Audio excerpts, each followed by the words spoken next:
اعوذ باللہ من الشیطان الرجیم بسم اللہ الرحمن الرحیم الحمد للہ رب العالمین۔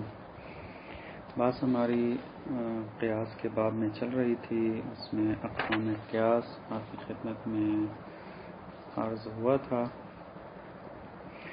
عرض کیا تھا کہ قیاس کی دو قسمیں ہیں، قیاس اقترانی ہے اور دوسرا قیاس استثنائی۔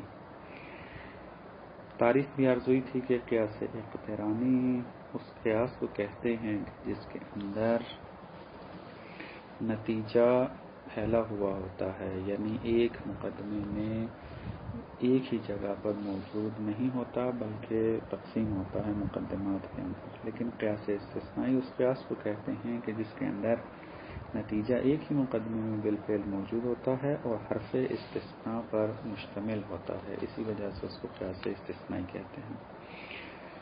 شیخ مطہری نے قیاس استثنائی فقط چند سطروں میں بحث کی ہے اور اس کے نتائج کیا ہیں، اس کی صورتیں کیا بنتی ہیں اور ان صورتوں کے اوپر ہمارے پاس کیا دلیل ہے، اس کے اوپر تفصیلی گفتگو نہیں کی، اور ہم نے بھی شیخ مطہری کی اتباع کرتے ہوئے ان بحثوں کو نہیں چھیڑا، کیونکہ یہ منطق ابتدائی ہے، اس کے اندر فقط آپ نے اصطلاحات کو یاد کرنے کی کوشش کرنی ہے، یعنی یہی کہ قیاس اقترانی کسے کہتے ہیں، قیاس استثنائی کسے کہتے ہیں، قیاس اقترانی کے اقسام کیا ہیں، قیاس استثنائی کے اقسام کیا ہیں، اس قسم کی چیزیں یاد کرنی ہیں اول منطق سے لے کر آخر منطق تک۔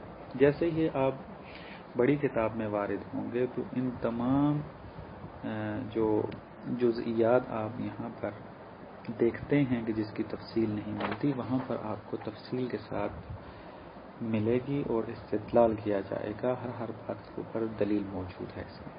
خوب، آج جو ہمارے پاس موجود ہے وہ قیاس اقترانی ہے۔ قیاس اقترانی عرض کیا تھا کہ قیاس اقترانی میں دو تین اصطلاحیں تھیں کہ جو آپ کی خدمت میں عرض ہوئیں۔ ایک یہ تھا کہ اگر ہم نتیجے کو مد نظر رکھیں کہ جو قیاس سے نکلتا ہے، اگر نتیجے کا موضوع جس مقدمے میں موجود ہوگا، نتیجے کا موضوع جس مقدمے میں موجود ہوگا اس کو صغرا کہیں گے، کیونکہ نتیجے کے موضوع کو حد اصغر کہتے ہیں، اور یہ جہاں بھی موجود ہوگا اسے صغرا کہیں گے۔ بس ہمارا پہلا جو مقدمہ ہے وہ اصغر پر مشتمل ہے، اس وجہ سے اس کو صغرا کہتے ہیں۔ اور نتیجے کا جو محمول ہے اس کو حد اکبر کہتے ہیں، اور یہ جس مقدمے میں موجود ہوگا اس کو کبریٰ کہتے ہیں، اور دوسرا مقدمہ ہمارا کبریٰ ہوگا۔ اس کو آپ نے حتماً ذہن میں رکھنا ہے، چونکہ آپ منطق کی جو بھی کتاب اٹھا کر پڑھیں گے اس کے اندر یہ مطالب ذکر ہوں گے کہ ہمارا صغرا یہ ہے، ہمارا کبریٰ یہ ہے، تو مطلب واضح ہو جانا چاہیے۔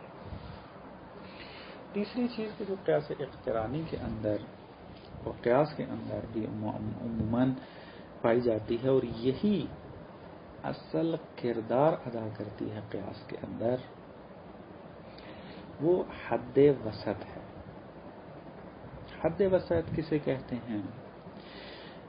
اس جز کو حد وسط کہتے ہیں کہ جو دونوں مقدموں کے اندر تکرار ہو، یعنی جیسے مثلا آپ اگر کہتے ہیں کہ آپ کہتے ہیں عالم متغیر ہے، ہر متغیر حادث ہے، نتیجہ لیتے ہیں کہ بس عالم حادث ہے۔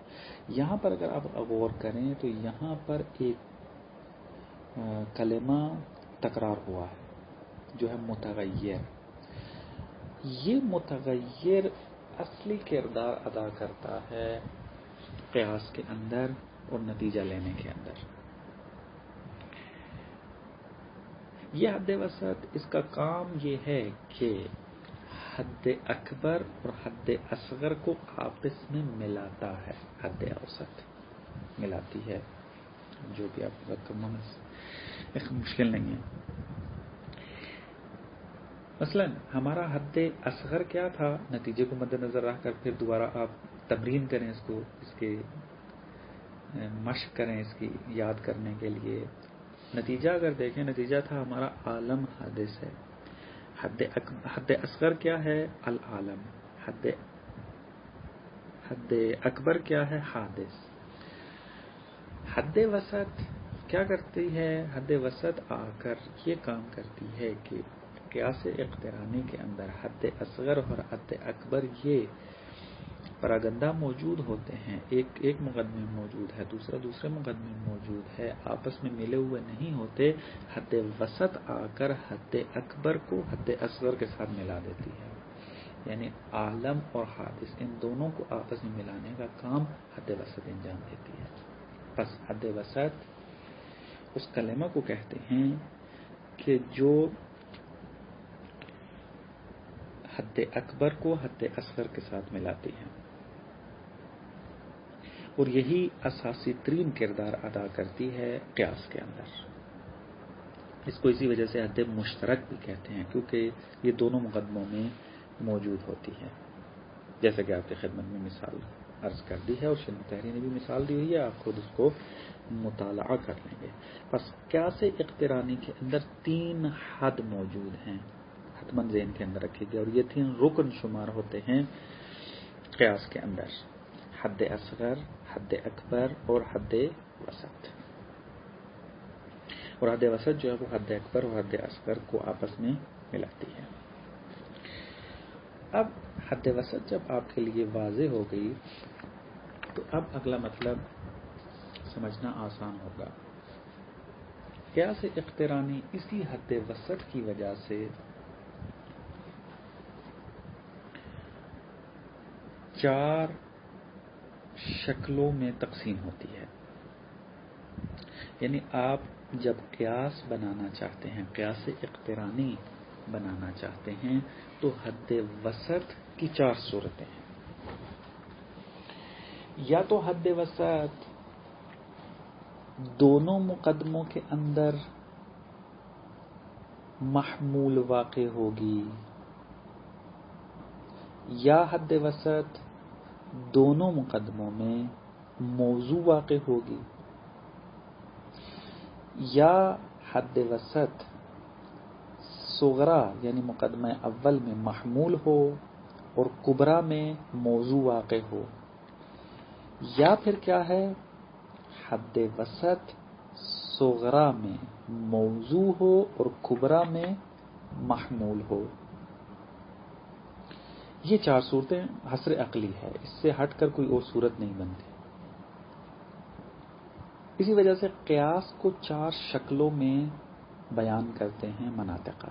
کہتے ہیں کہ قیاس کی 4 شکلیں ہیں: شکل اول، شکل دوم، شکل سوم، شکل چہارم. ہر ایک کی اپنی شرائط ہیں کہ جو کلی اس کی شرائط آپ کی خدمت میں ابھی عرض ہوگی. اگر حد وسط صغرا کے اندر محمول واقع ہو اور کبرا کے اندر موضوع واقع ہو، اس کو کہتے ہیں شکل اول. مثلا یہ جو ہم نے قیاس بنایا تھا کہ عالم متغیر ہے،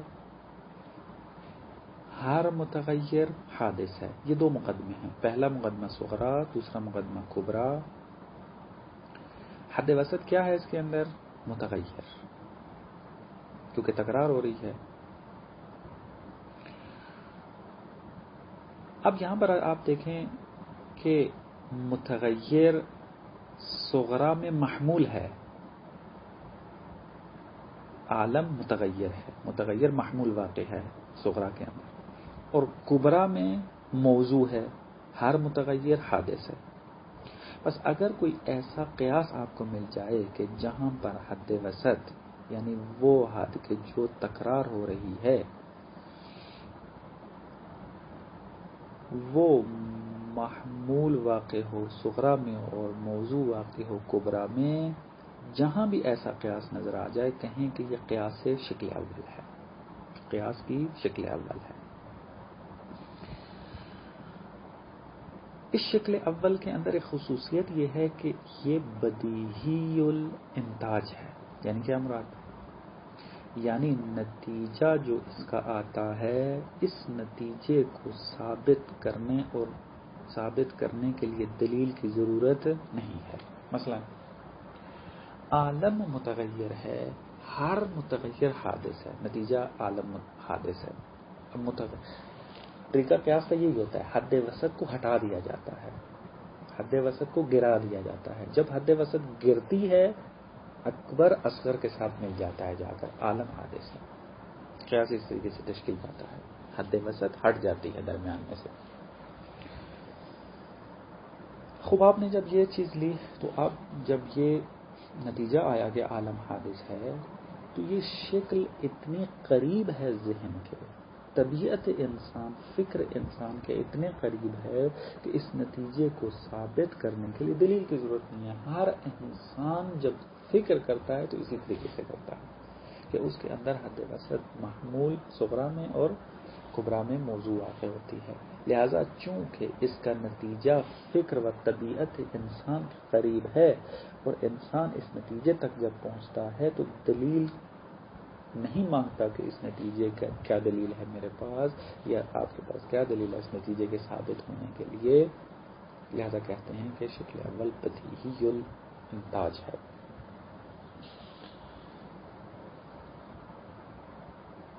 اس کی شرائط کیا ہیں؟ کیونکہ شکل اول اگر بدیہی ہے نتیجہ دینے میں، برہان و دلیل کی محتاج نہیں ہے اپنے نتیجے میں، شرائط کے ساتھ ہے۔ ایسا نہیں ہے کہ آپ ایک قیاس تشکیل دے دیں اور کہیں کہ یہ شکل اول پس بدیہی الانتاج ہے، کیونکہ شکل اول میں ایک شرط یہ ہے کہ حد وسط جو ہے، حد وسط صغرا میں محمول اور کبرا میں موضوع واقع ہو۔ بس یہ جو ہے شکل اول ہے اور یہ جس حالت میں بھی ہو نتیجہ دیتی ہے اور نتیجہ اس کا بدیہی ہوتا ہے اور قابل قبول ہونا چاہیے سب کے لیے نا۔ اس کی شرائط ہیں، بعض شرائط آپ کو مد نظر رکھنی پڑیں گی، تب جا کر اس کا نتیجہ جو ہے وہ صحیح قرار پائے گا اور فطرت کے قریب ہوگا اور وہ بدیہی شمار ہوگا۔ کیا ہے؟ دو شرطیں یہاں پر بیان کرتے ہیں۔ پہلا یہ کہ صغرا ہمارا موجبہ ہونا چاہیے۔ اب وہ مطالب بھی پچھلے آپ کے ذہن میں ہونے چاہیے۔ اب یہاں پر تکرار اگر بار بار کیا جائے تو مطلب زیادہ لمبا ہو جائے گا کہ موجبہ اور سالبہ کسے کہتے ہیں، کلی اور جزئی کسے کہتے ہیں۔ عرض کیا تھا کہ قضیہ محصورہ جو ہے وہ 4 حصوں میں تقسیم ہوتا ہے۔ کیف کے اعتبار سے موجبہ اور سالبہ میں، موجبہ میں آپ ایک چیز کو دوسری چیز کے لیے ثابت کرتے ہیں، جیسے زید قائم ہے، اور سالبہ میں ایک چیز کو دوسری چیز سے سلب کرتے ہیں، جیسا کہ زید قائم نہیں ہے۔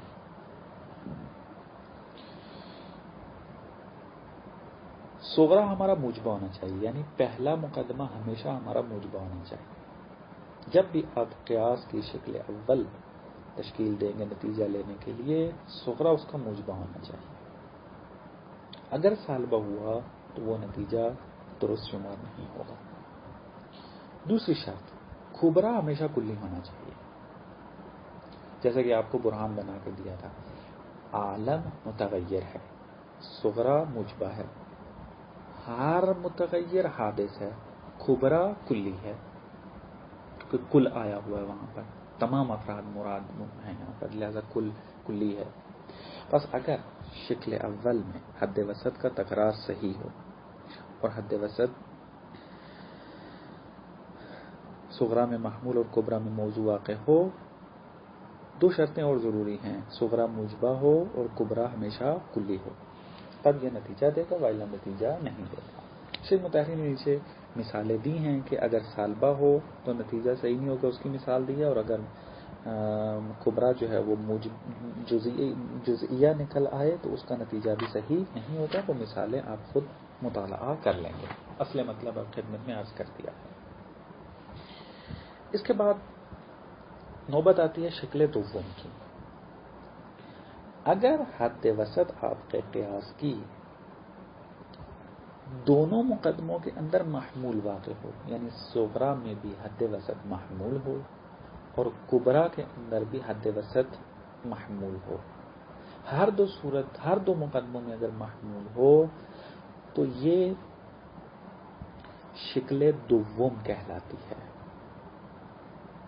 جیسے مثال اس کی شد متحری نے یہ دی ہے کہ ہر مسلمان معتقد بے قرآن است، یعنی قرآن کا معتقد، ہر مسلمان قرآن پر اعتبار رکھتا ہے، معتقد بے قرآن ہے۔ صغرا ہمارا یہ تھا، ہر کس آتش را تقدیس کند معتقد بے قرآن نیست۔ کبرا ہمارا کیا ہے کہ ہر وہ شخص جو آگ کو مقدس سمجھتا ہو قرآن کا معتقد نہیں ہے، معتقد بے قرآن نہیں ہے۔ یہ ہمارا کبرا ہے۔ نتیجہ یہ نکل آیا کہ کوئی بھی مسلمان آتش کو مقدس نہیں مانتا۔ یہ شکل دوم ہے۔ یہاں پر آپ دیکھیں کہ حد وسط کیا چیز ہوتی ہے جو دونوں مقدموں میں تکرار ہو، کیا ہے وہ؟ اس میں معتقد بے قرآن، قرآن کا اعتقاد رکھنا، یہ معتقد بے قرآن، یہ حد وسط ہے۔ یہ آپ دیکھیں کہ ہمارے پہلے مقدمے میں یعنی صغرا کے اندر بھی محمول ہے اور کبرا کے اندر بھی محمول ہے، بس یہ شکل اول ہے، شکل دوم ہے۔ شکل دوم فرماتے ہیں کہ اس کا نتیجہ شکل اول کی طرح بدیہی الانتاج نہیں ہے، یعنی اس کا نتیجہ، اس کا جو نتیجہ آتا ہے وہ بدیہی نہیں ہے، برہان کی ضرورت ہے، اس کے نتیجے کو بھی ثابت کرنے کی ضرورت ہے۔ لہذا مفصل علم منطق کی کتابوں میں جب شکل دوم کی بحث ہوتی ہے تو وہاں اس کا نتیجہ کیسے صحیح نکلتا ہے اس کے اوپر برہان قائم کرتے ہیں۔ شیخ مطالعہ فرماتے ہیں کہ ہم یہاں پر اس برہان کو تو ذکر نہیں کر سکتے چونکہ یہ ہماری مقدماتی بحثیں ہیں، لیکن اس کی شرائط آپ کی خدمت میں فقط ذکر کرتے ہیں، باقی تفصیلات آپ وہاں پر جا کر پڑھیں گے۔ شرائط کیا ہے شکل دوم کی؟ پہلی شرط یہ ہے کہ مقدمے کیف کے اندر مختلف ہونے چاہیے۔ کیف یعنی موجبہ اور سالبہ میں دونوں اختلاف رکھتے ہوں، یعنی اگر صغرا موجبہ ہے تو کبرا کو سالبہ ہونا چاہیے، اگر صغرا سالبہ ہے تو کبرا کو موجبہ ہونا چاہیے۔ اختلاف ہونا چاہیے کیف کے اندر، ایسا نہ ہو کہ ہمارا شکل دوم کے اندر صغرا بھی موجبہ ہو اور کبرا بھی موجبہ ہو، اگر ایسا ہوا تو شکل دوم کبھی بھی نتیجہ صحیح نہیں دے گی۔ بس پہلی شرط یہ ہے کہ صغرا اور کبرا کیف کے اندر مختلف ہونے چاہیے، اگر ایک سالبہ ہے دوسرا موجبہ ہے تو وہ سالبہ ہونا چاہیے۔ دوسری شرط یہ ہے کہ کبرا کلی ہونا چاہیے، جس طرح شکل اول میں بھی تھا، یہاں بھی یہ قید موجود ہے، شرط موجود ہے کہ کبرا کلی ہونا چاہیے، تب جا کر شکل دوم صحیح نتیجہ دے گی۔ اگر یہ دو شرطیں موجود نہ ہوئی تو شکل دوم نتیجہ صحیح نہیں دے گی۔ باقی پھر نیچے مثالیں دی ہیں شیخ مطہری نے کہ آپ خود اس کا مطالعہ کریں گے، بیان کرنے کی ضرورت نہیں ہے۔ اس کے بعد نوبت آتی ہے شکل سوم کی۔ شکل سوم کیا ہے؟ اگر حد وسط دونوں مقدموں کے اندر موضوع واقع ہو اس کو کہتے ہیں شکل سوم۔ مثلا مثال دیکھیں، ہر انسان فطرتاً محب علم ہے، یہ ہے ہمارا صغرا۔ کبرا کیا ہے؟ ہر انسان فطرتاً عدالت خواہ ہے، عدالت چاہتا ہے۔ اب یہاں دیکھیں کہ حد وسط کیا ہے، کون سی چیز تکرار ہوئی یہاں پر؟ انسان فطرتاً، یہ حد وسط ہے چونکہ تکرار ہے، اور دونوں مقدموں کے اندر یہ حد وسط موضوع واقع ہوئی ہے۔ ہر انسان فطرتاً، یہ موضوع محب علم ہے، یہ محمول ہے۔ ہر انسان فطرتاً، انسان فطرتاً موضوع ہے، پس حد وسط ہماری جب دونوں مقدموں کے اندر موضوع واقع ہو اس کو کہتے ہیں شکل سوم۔ شکل سوم کب صحیح نتیجہ دے گی؟ اس کے شرائط ہیں۔ پہلی شرط یہ ہے کہ صغرا موجبہ ہونا چاہیے، اگر صغرا سالبہ نکل آیا تو شکل سوم کبھی نتیجہ نہیں دے گی. اور دوسرا یہ کہ دو مقدموں میں سے کوئی ایک کلی ہونا چاہیے. شکل اول شکل دوم میں کیا تھا؟ کبرا ہمیشہ کلی ہونا چاہیے، لیکن یہاں پر قید نہیں لگائی کون سا مقدمہ کلی ہونا چاہیے، لیکن یہ قید ہے کہ ایک حتمن کلی ہو، صغرا یا کبرا، کوئی ایک کلی ہو. نام مشخص نہیں ہے، ضروری نہیں ہے کہ فقط کبرا ہو یا فقط صغرا ہو، نہ کلی ہو یہ ضروری ہے، لیکن کون سا مقدمہ کلی ہو یہ شرط نہیں ہے. چاہے صغرا کلی نکل آئے چاہے کبرا کلی نکل آئے، بس نتیجہ کیا نکلے گا؟ اگر دونوں مقدمے ہمارے جزئی ہوئے شکل سوم میں تو وہ نتیجہ نہیں دیں گے. شکل سوم تب نتیجہ دے گی کہ جب صغرا ہمارا موجبہ ہوگا اور دو مقدموں میں سے کوئی ایک مقدمہ کلی ہوگا، تب جا کر ہمارا شکل سوم جو ہے صحیح نکلے گی، نتیجہ صحیح ہوگا اور قابل قبول ہوگا. اس کے بعد نوبت آتی ہے شکل چہارم کی. شکل چہارم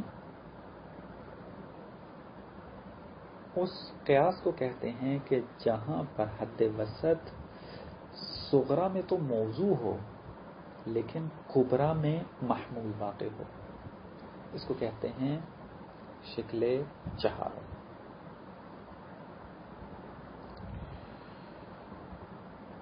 پھر یہاں پہ فرماتے ہیں کہ یہ شکل چہارم انسان کے ذہن سے بہت دور شکل موجود ہے.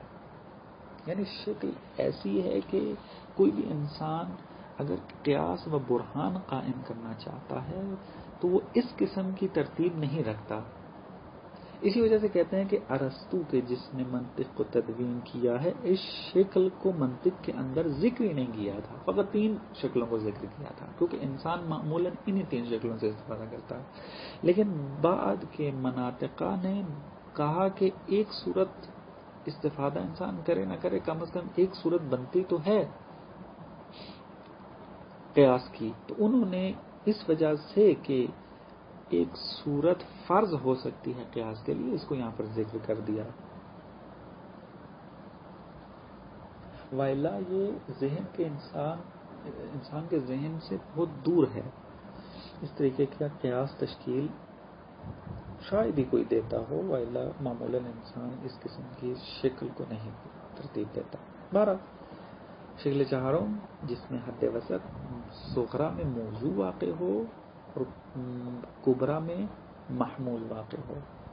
اس کی 2 شرطیں ہیں، لیکن 2 قسم کی شرطیں ہیں، یعنی ان دونوں میں سے کسی ایک کا خیال رکھنا ہے. یعنی 2 صورتوں میں اس کی شرطوں کو ذکر کیا گیا ہے.